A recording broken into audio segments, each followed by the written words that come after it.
Welcome to Coach David Schuman's Success for Life podcast, where Coach Schuman tackles the important topics and interviews the very best in business, sports, and leadership to help you maximize your success. If you're looking to get the most out of everything you do, then listen now to the Success for Life podcast. It's Coach Schuman here with the Success for Life podcast. We have a very special guest on with us today.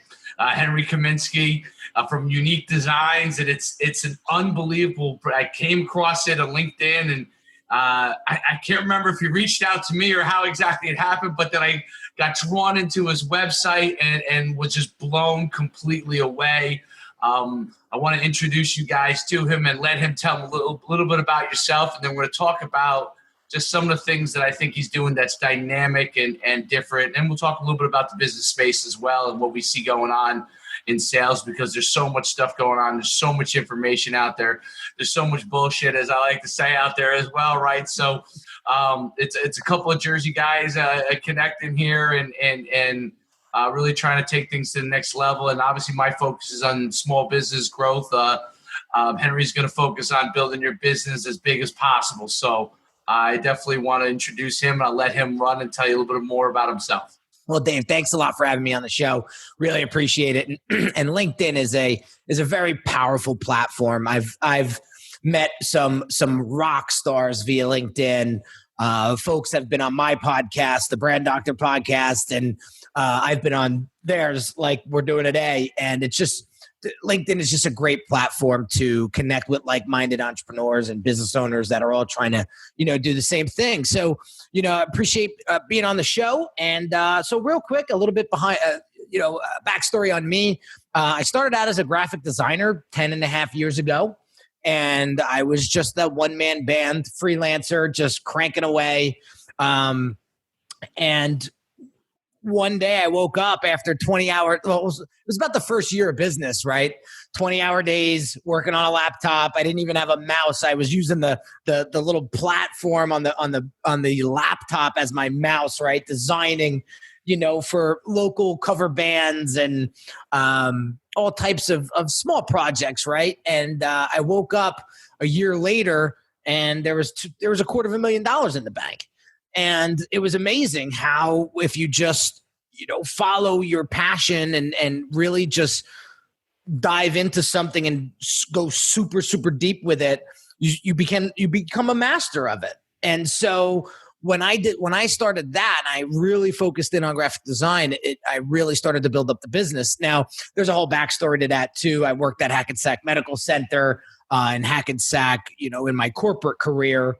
And it was kind of funny how I bumped into graphic design. So, when I first started at the hospital, I was cleaning coffee pots, checking insurance cards, making sure people had insurance before they went into surgery, right? That was what 4 years of college education got me right out of college. And so I did that for a couple of years. And then I was a hustler from the beginning, man. I never stopped. I saw my father work 4 jobs, and, he had me mowing lawns at 12. And so I always had this strong work ethic. So as I was building up my name in the hospital, I finally landed a career at the Sudden Infant Death Syndrome Center in the Children's Hospital.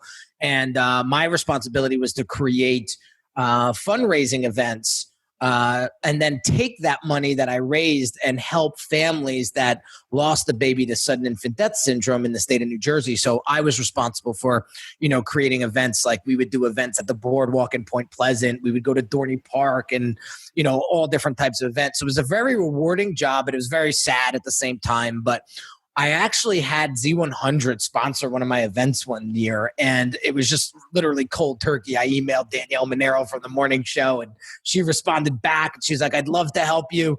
And so I needed like really good marketing materials for this particular event. So my buddy was a graphic designer, and he offered to do all the design work for me. So I sat next to him and I watched him design all the flyers and the posters and everything. And I was blown away. I was like, I didn't even know what graphic design was. So I was like, I need to know and learn this stuff. So I got my boss to buy the Photoshop file, the program for me.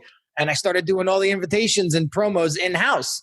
And that's how I started to really get my feet wet with graphic design. And then fast forward about 2 years later, the hospital started downsizing a little bit, and they had a crazy thing going on. And it was about 2008. So the economy was going to hell in a handbasket. So things were tightening up for the hospital. And they said to me, you know, the beginning of 2009, if you want to stay here, you're going to become someone's secretary. And that's pretty much the game plan for you. And they sort of walked me through that a little bit. Like they would split up half. They cut me to part-time, and then they gave me that news. And so I saw it coming. But then I said, you know what, this is my calling. I need to do this. I feel it inside. I'm still scared as hell, but I'm going to try it anyway and do it. And what's the worst thing that can happen? I go find another job. So that was it. And then that first year, I just nose to the grind wheel, hustled 20-hour days. I was the accountant. I was the designer. I was the salesperson. I was the delivery man. I was everything inside of my business. And, you know, here I am 10 and a half years later. Now, got a lot of bumps and bruises along the way. Any business owner in business this long will tell you, you know, it's not this easy peasy road. And so, you know, hit my $1 million mark around year 3. And once design became a commodity, once these websites started coming out and you were getting designs for like $5 and stuff, it really put a huge crush on my business. The competition was I couldn't compete with $5 jobs, you know, I mean, who can? So I started I said, if I can't beat them, I'll join them. So I started working as a Fiverr designer. I don't know if anybody knows what Fiverr is. Of course. Yeah. But, I started working as a Fiverr designer. I didn't know what to do. And I was working my ass off. And, you know, at the end of the week, I'd see like $90 be deposited into my bank account, you know, and I was like, this isn't going to be sustainable. And then there was this one woman who ordered business cards and she wanted me to design them. And she was treating me like dirt, like less than dirt. And 6 hours later, she finally approved the design. Now do the math. You know, $5 for a job. I worked 6 hours. So I was getting paid about 30 cents an hour. And I said to myself, I can't do this anymore. And so I started to look for I almost quit because I said, maybe this just isn't for me. I don't know if this is going to be my career path going forward. I don't know. And then to top it all off, Hurricane Sandy came through and started wiping out 2 of my big clients. I worked for big liquor distributors, and both of them accounted for about $500,000 worth of business as far as sales go. Right. And so when Sandy came through and wiped them out, I was devastated. I mean, because they came back and they said, sorry, Henry, we're going to bring everything in house. We can't. So it was just one bad news after the next. And so I didn't change my lifestyle. And for a kid growing up who didn't have much money, when it came into that kind of money at such a young age and so quickly, I became a big douchebag. And, you know, I'm not going to lie, you know, nobody could tell me anything. I always wanted to be the big fish in the small pond and always had to have the nicest car and the watches and the cars and all that stuff. And eventually it blew up in my face. My family sort of turned their back on me because they were like, who the hell do you think you are? You know, we know who you are. So stop trying to be who you're not. And, you know, to this day, you know, some of them still don't talk to me, but you know, thank God for my wife, because she was there before, you know, we were just dating at the time. And it was before Unique Designs really even got its feet on the ground.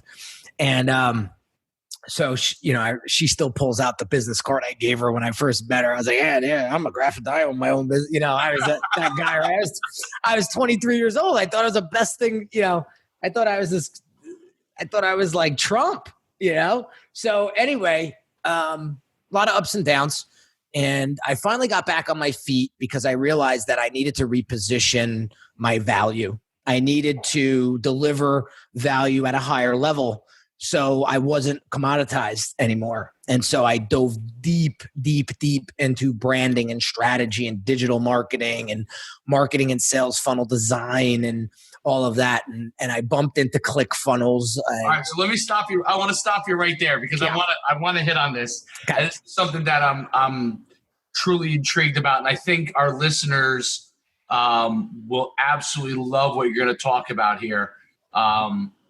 Myself, I've been trying to transition my own self over to ClickFunnels.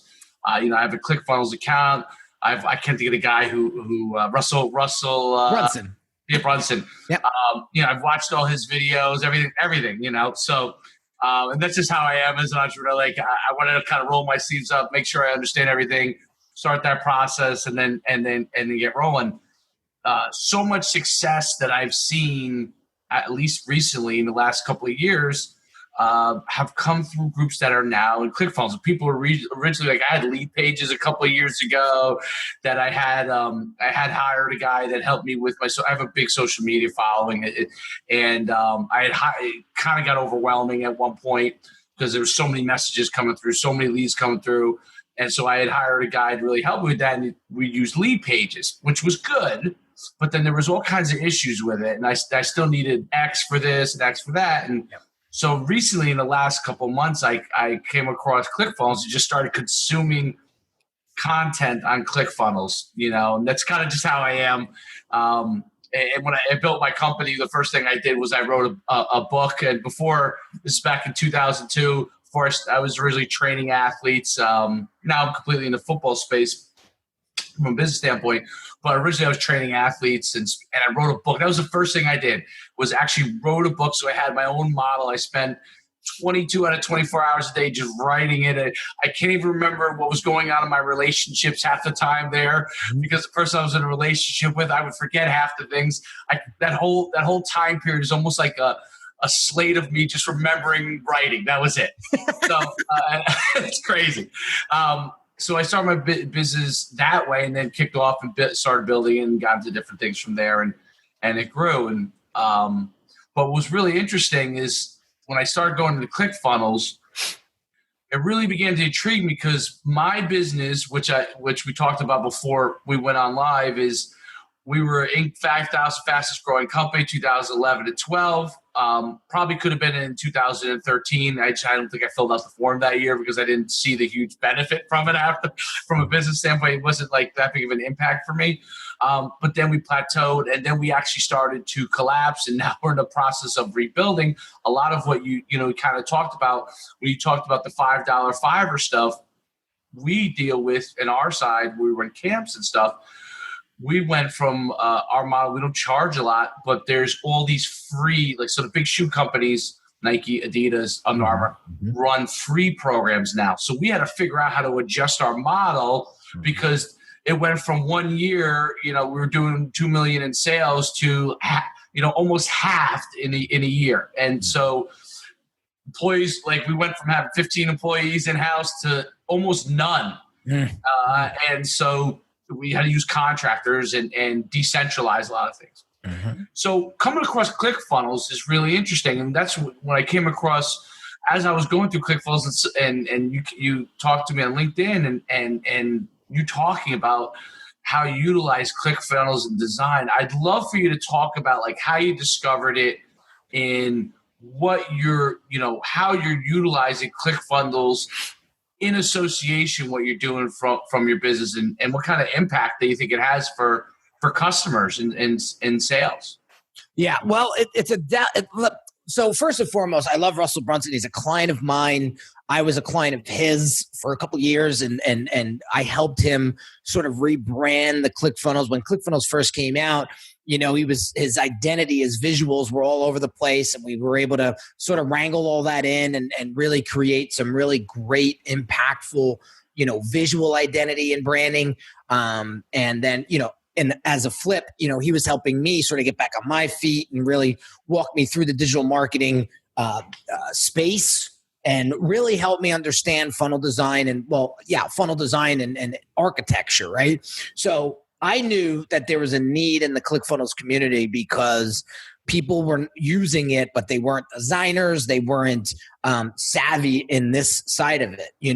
They could put the templates together, right? But they all started to look the same.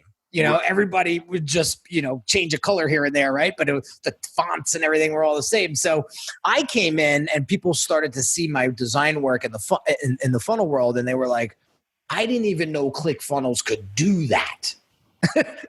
And that's what transformed my business. I found a niche that was hurting and needing of something badly, and I filled the void. I came in, but then there was a lot.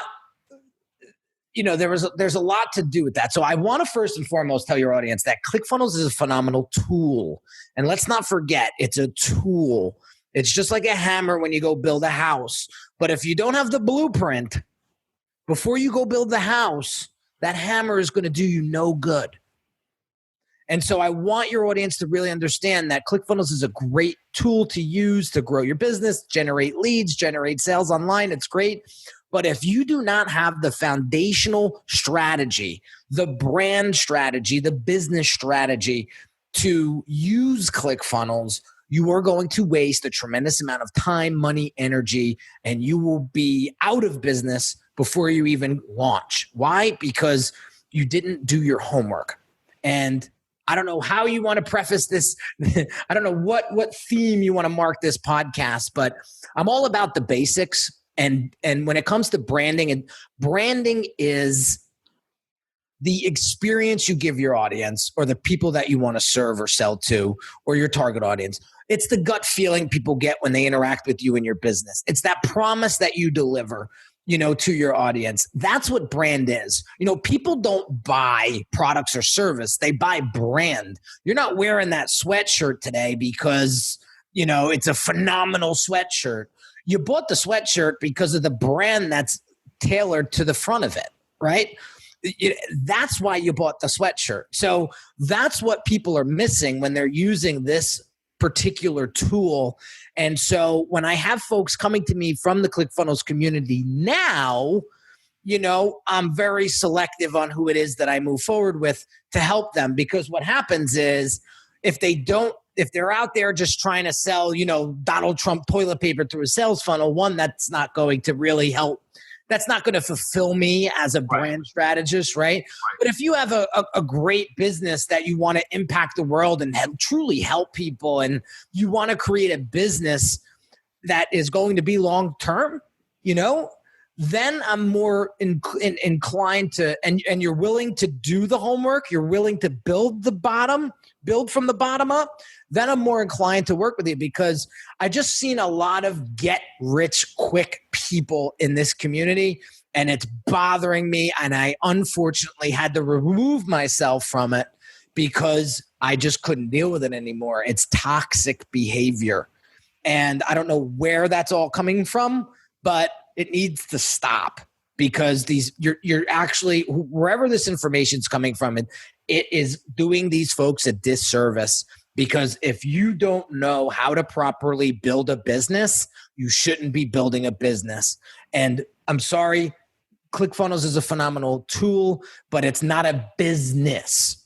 You cannot build a business off of it. I'm sorry. Build a brand and use ClickFunnels to build it. So it's all about the tools and understanding that. And when you do that, you're going to be much more successful in the long run. Right. How do you help people? So someone comes to you and says, hey, I have this business. I've had some things that have been successful. And now, they may have come to you because they saw what you did, or they saw your background.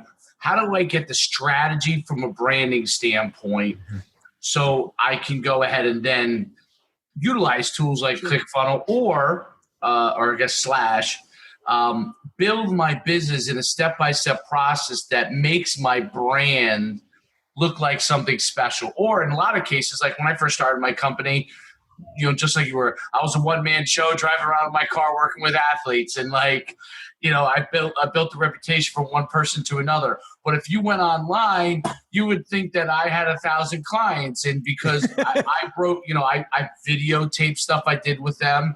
I broke down what I was doing with them. So I wasn't saying that I had 1,000 clients, but you could see exactly what I was doing. This is a long time ago. Yeah.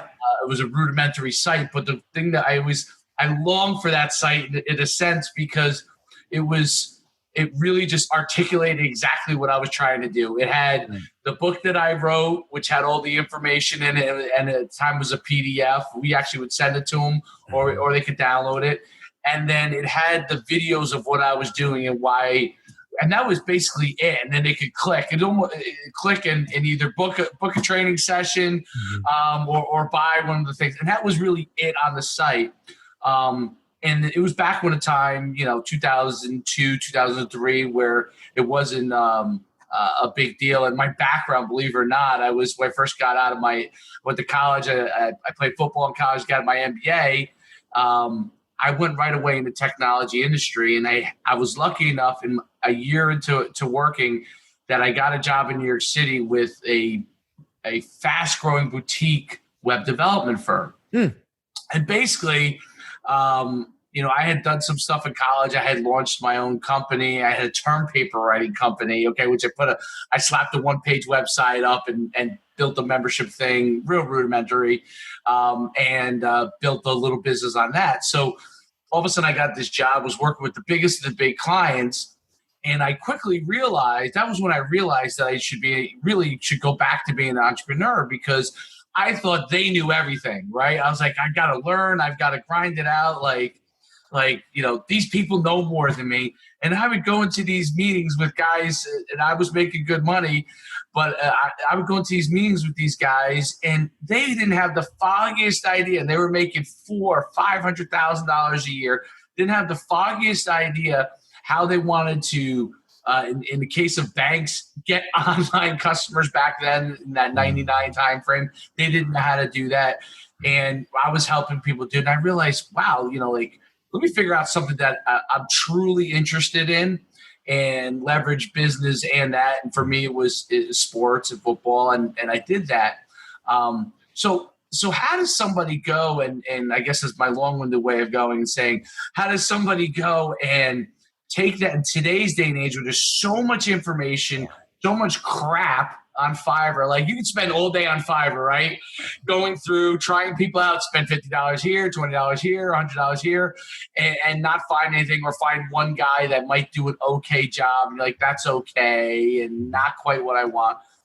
How do you help people from a strategic standpoint develop that brand and then transition their business into something that's real? So that's a great question. It's a great question.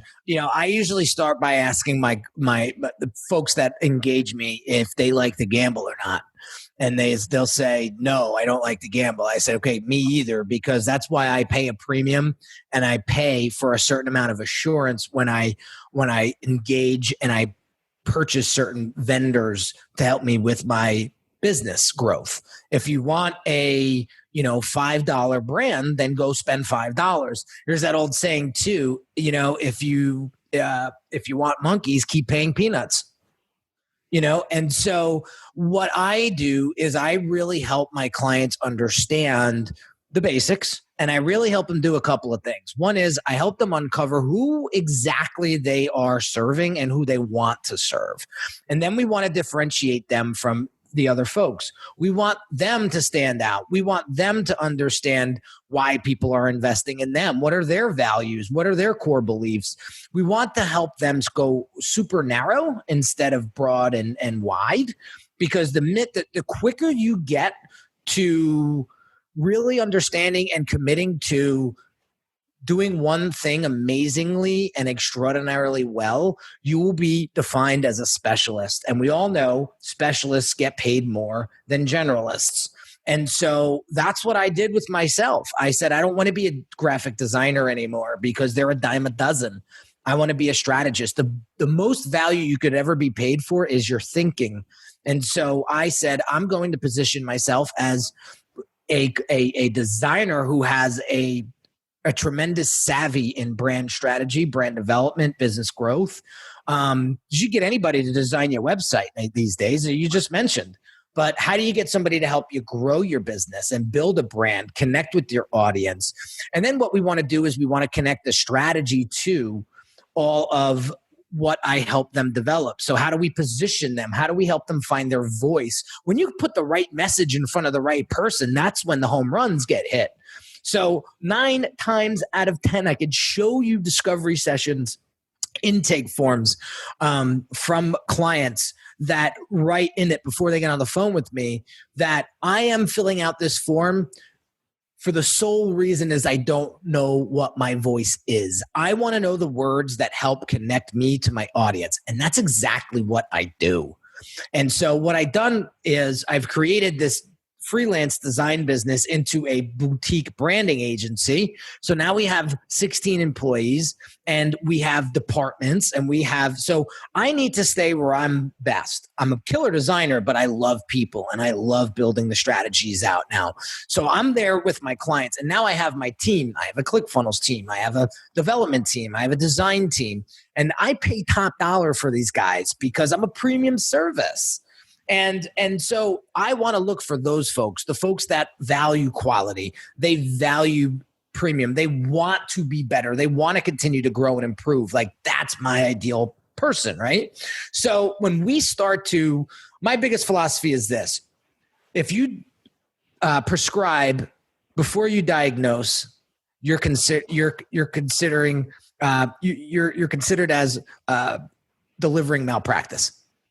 And that's what happens when everybody tries to jump into ClickFunnels or jump into building a design or a business or some sort of marketing campaign without doing the proper diagnosis. So I will diagnose before I prescribe. So the way I like to work is diagnose, prescribe, apply, and then reapply as necessary. And that's why they call me the brand doctor.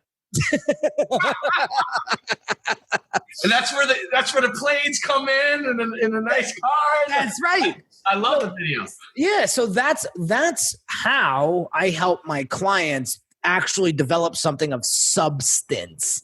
Because we all went on that date, whether we're male or female, we all went on that date with that hot girl or guy, and we were dying to get them to go on a date with us. We finally get them on the date. We sit down, and it was like talking to a rock. Yes. No personality, no substance. And you sat there, was like, when is this date ever going to end? Right? And that's how people are building their businesses these days. And so I want to develop businesses and brands and help entrepreneurs develop these businesses and brands that have substance, that have a personality to them, that their audience is going to be like, I have to work with them. Right. So that's what I do now. And the cool thing is this. Everyone says, well, what makes you so different?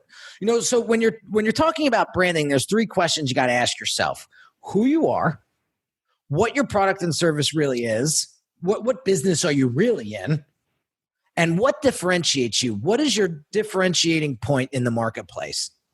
And for me, there's brand strategists out there that'll chatter you up for hours at a time and give you all the strategy in the world, and then they'll say, go figure it out. In my firm, we do all of that, and then we say, hey, listen, we have a team over here of 16 folks. We already built out your entire strategy. You want to come over here into this department? We'll help you build the whole thing out for you and with you. So you don't have to go out and start, interviewing firms and doing all of that legwork all over again. So it's very hard to find the 2 combined. And that's where I differentiate myself from the marketplace and inside my marketplace. And so people feel relieved that after they do all the strategy with me, now they can actually say, okay, Henry, you know everything about me inside and out. Why don't you just build it for me? And so that's how I developed my business. And in 2017, I really started to go heavy into it last year. That's how I serve the market. And I've wound up work because I'm not cheap by any means. I work with less people, but I make more money because now I can really, really focus on 10 clients a year, right? versus 50 and not be able to serve them at the level that I want to serve them at. Let's talk about one thing I think is really interesting, because you do a great job of it within your business, and obviously you're strategizing and helping other businesses do that. And that is converting your prospects into clients. And a lot of businesses, now the business I was in, it was a lower ticket, although it's fun, ironic that we're talking about this, but we're actually moving into more higher ticket products, because we realize, well, I mean, what's the point in being the highest ticket person in the $99 business when someone's going for free? Go and find a way that you can add more value to your customers. And now you're not competing where someone says, hey, I can just go over here and get for free. What's the difference, right? So we've moved into that area. But I found, I won't say that I'm a completely natural salesperson, but I have a good idea of how to do it. And I know for many years of selling how to go through my process. But that's probably people's biggest problem. So you go and develop the strategy, you develop the branding for them, you put it all together. You yourself do a great job of selling what you do. How do you help the customer understand how important the sales process, that ability to go from the branding and the beautification of what they're doing to the selling and closing? Right. That's a great question. Great questions, Dave, by the way. People will determine the value of your business by how well the questions are designed. And so what I do is I help my clients understand, when you form and design great questions, people will perceive you at a much higher level than if you're asking silly questions, the mundane questions, the questions that people already know the answers to. So what I want to do is I want to help my clients understand their target audience better than those people know themselves. Because when you know that, when you can get under their skin, if you will, and really start to talk about the emotions that they wake up to every day and actually keep them up at night. As a salesperson, you've heard that terminology before. You got to understand what keeps them up at night. Well, it's time, it's money, it's growth, it's business, it's leads, it's sustaining business, right? It's budgeting business. These are all things that we as entrepreneurs all worry about. You know what I mean? Right. So designing the visual aspect of your business is one thing. It's like the clothes you wear. Would you walk into the Grammy Awards, or the Oscar Awards with bummy clothes on? Absolutely not.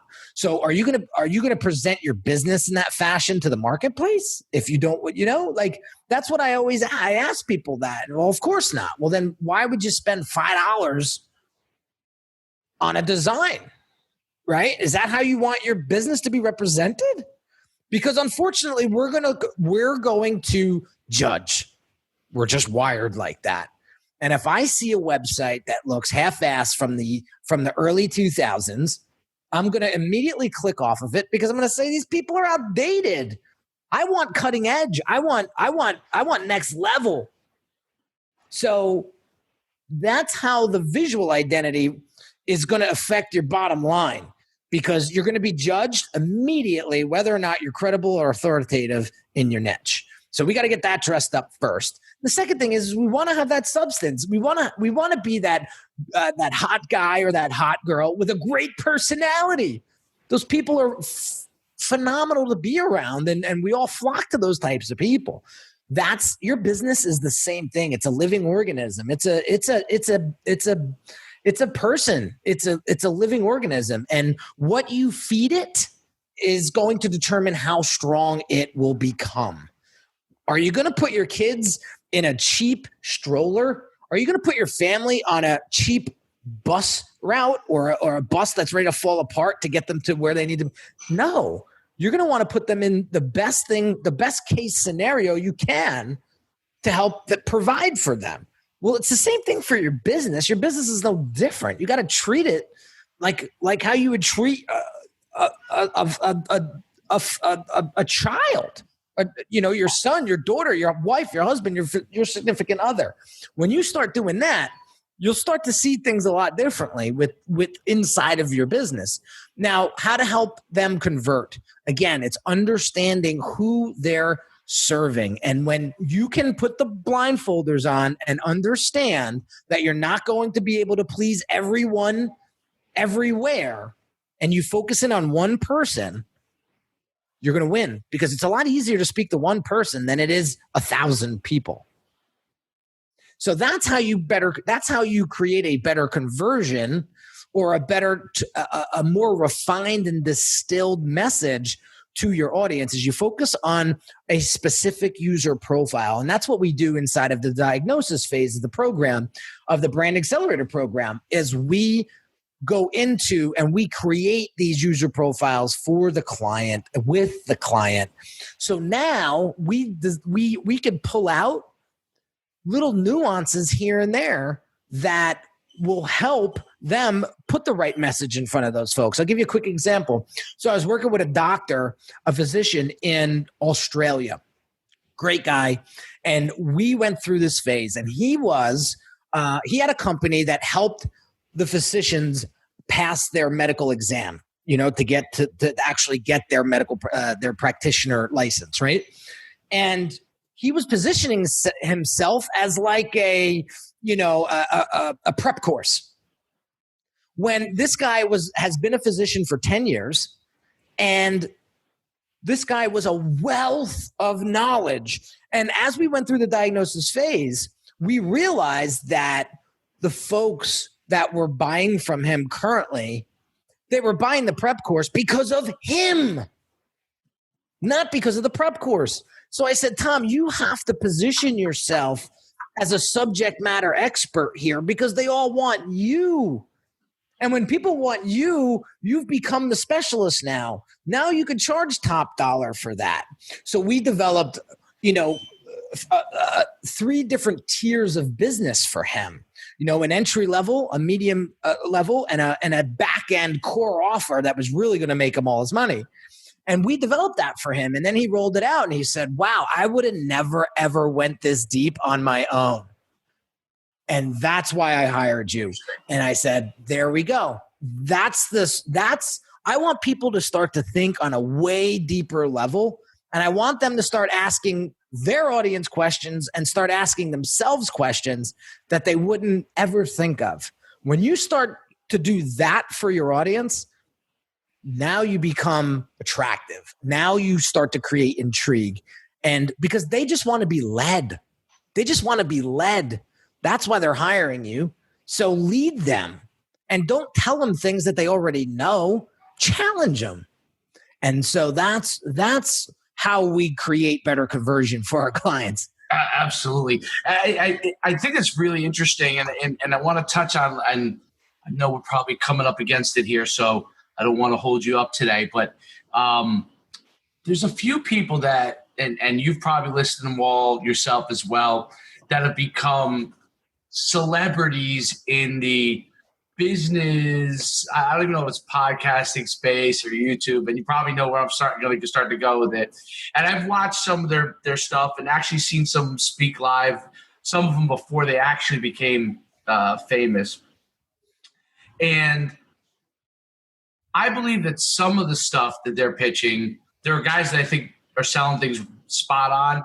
And I believe some other guys were selling things that were spot on, and now have gone into a situation where they're shoveling like garbage out there because that's what people want to watch.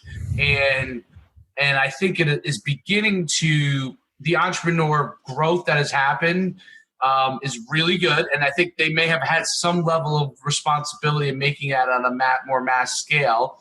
But then it gets to a point where there's all kinds of people that are just throwing things out there that make no sense. Guys are entrepreneurs. They like, in my space, for example, in football, they now train one client. The next thing I know, they're an entrepreneur. It's like, there's a difference between training one client or working with one client and having a business. Yeah. And they're peddling everything they possibly can. So I'll throw some names out there and I'll let you tell you what you think. And you can choose not to answer if it's for some reason you've worked with one of them and you can. So my first one is, and I was a huge fan of his in the beginning, is Gary Vaynerchuk. Huge fan in the beginning. And as my business had really grown, I happened to just come across his stuff. And I found it really interesting. And I have my thoughts on it, but now I find it not in the same capacity that it once was. Yep. What's your thoughts on some of the stuff? I had the same experience with Gary. I had the opportunity to meet him a few times personally. As a person, I think he's a phenomenal guy. As an entrepreneur, he's a phenomenal guy. Right. That doesn't mean I have to agree with everything that he says. Right. And so one of the things that I do love is his work ethic, obviously, and his authenticity and all of that. Like that, you can't buy that stuff, right? But one thing I do not like is this whole give away your best stuff for free bullshit, because that's not what business people do. That's poor business practice, in my opinion. Yes, you want to provide value. You want to help solve problems. Now, here's the thing. I don't solve problems until I'm engaged by the client. I have toolkits on my website that you could download and you could review the PDFs. And listen, I could sell those for $100 a piece. That's how valuable they are. I can promise you that. I could probably sell them for more than that. But that's my contribution to the marketplace, because it's great information, but that's not going to bring in a $50,000, $60,000 client, in my opinion. Absolutely. It's going to scratch the surface. It's going to help them get a little insight. But that's my contribution. That's my freebie, I guess, if you will, right? But if you want to engage me on a one-on-one basis, I'm not giving that away for free. That's how I put food on the table for my family. Right. That's what I got a master's degree for. That's what I've spent 10 and a half years mastering my craft about. I'm not giving it away for free. What are you, crazy? Ask any successful business person. They're not going to say give away your best stuff. You're in business to make a profit. Absolutely. Otherwise, you're a charity. 100%. And, I think that in the beginning, I thought that stuff was, and I do all kinds of free things. But I think you have to transition to people to give them value. And if your stuff loses value because everything is for free, then why should someone turn around and pay for you? And engaging in that, what you talked about, one-on-one basis, and understanding the client. I mean, that's what it's predicated on. I'm going to transition to one person who I think who I found to be really exceptional in exactly what you're talking about. I don't know if you know who he is, Grant Cardone. Of course. Yeah. So Grant Cardone, talks about almost the same, the opposite thing from that standpoint is that, you've got to be able to articulate your value and sell that value and get people to pay for that value. And that's what you should be doing. What do you think about some of the stuff that he talks about? So I again, fan of Grant. But I'm not on the same wavelength as him either. He's the pushy salesman. Right. I'm not. Right. I want to position myself as the trusted advisor, the fiduciary. I don't want to sell you into something that you're not comfortable in getting yourself into. And I won't use those tactics. Instead, I'd rather be on the same side of the desk of the person that's engaging me rather than on the opposite side talking at them. I want to talk with them. I don't want to talk at them. And so I love Grant's story. I love his hustle. Again, all of that stuff is inspiring, but I'm not by any means a hardcore closer or any of that type of personality. So, I read his books. I love the 10X book. I think it's a great book. Right.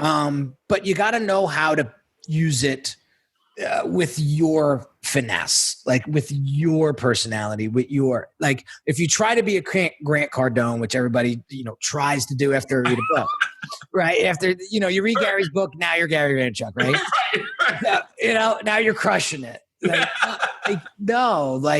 These people, some say it, some don't, but what they're trying to say, I believe, is take what I'm telling you and make it your own.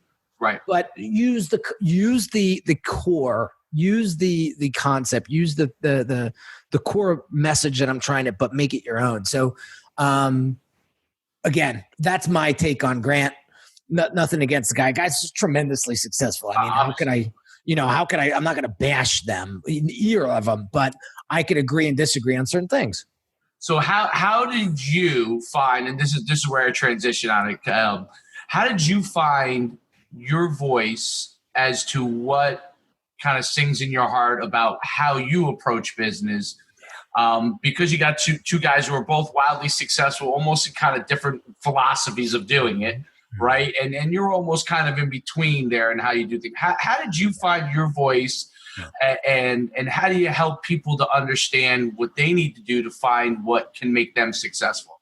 This is great. And then I got to watch because I got a 1 o'clock. We're kind of absolutely.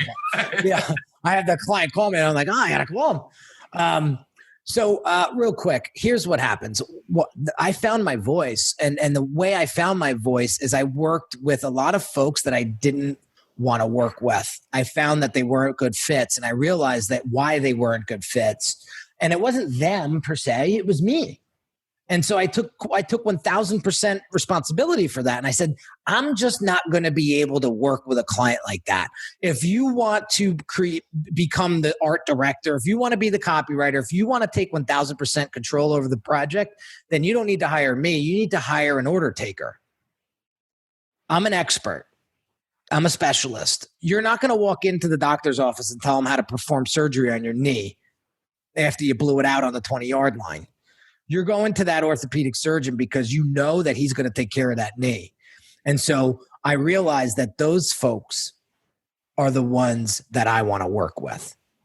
And those folks get the best results from my program is because they let me do what I do best. Is I have a very specific process and I walk them through it and I lead them. And so that's how I found my voice. And I said, I'm sticking to this. Because I believe in my process, I believe in my people, and I believe in my service, my product, the 3 Ps, right? And so that's how I found my voice. I just found out what I didn't want in my life and said, no more. Because life is too short. And as we get older, I don't know how old you are, but as we get older, we start to value our time a hell of a lot more than when we were young. And so now I want to focus on being around people that I love to be around, including my family, including my clients. Tell people, because I'm on with the brand doctor, so I want to let everybody know where they can find you, especially the podcasters who will be listening. Obviously on video, we'll put stuff in there, but let them know where they can find you. I'll make it really easy. All you have to do is go to my website, Unique Designs with a Z at the end, not an S.net. So Unique Designs with a Z.net. You'll find my YouTube channel there. You'll find my podcast. You'll find my Instagram account, Facebook, everything. Everything is all in that website. And take a look around. We have the blog, the podcast, all the social media channels are all connected to it. So there's a tremendous amount of value on the site. You could spend hours on it, but believe it or not, just downloading, the information and content. Absolutely. Henry, thank you very much. The brand doctor, thanks for being on Success for Life podcast. I'll let you get on that client call and then we'll see you real soon. Thanks so much for being on. Thanks a lot, David. I appreciate it. Have a great day. You too.